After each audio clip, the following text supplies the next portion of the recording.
I came across the internal documents after speaking with 200 people, and I figured out that Apple was investing, by 2015, $55 billion a year into China.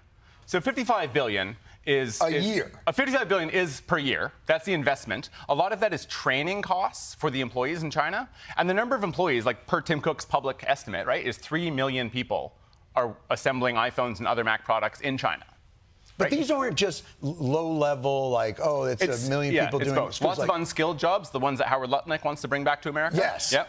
And lots of PhDs at Foxconn. Right. Really sophisticated. Right. But my point is, like, lots of times people think there's great vocational training in China. The vocational school in China is Apple.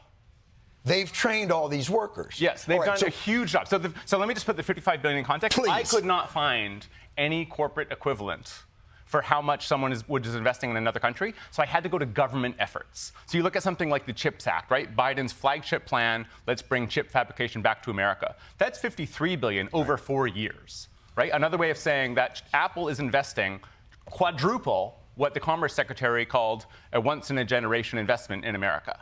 So that's nuts. And then you go back to the Marshall Plan, and you're thinking, okay, so maybe it's like half of the Marshall Plan, something like that. Like, that's going to be crazy. People are going to relate to that. So I take the Marshall Plan spending from 1948 to 1952, right? This is sort of like America saving Europe after the World War II. Yeah. And you convert it to 2015 dollars, and it's half the annual spending of what Apple's investing in China. This is $130 billion in 16 countries. 16 countries versus one. Versus one country. Yeah, and it's not one, right? It's like the modern equivalent of the Soviet Union. Like, it's our biggest adversary.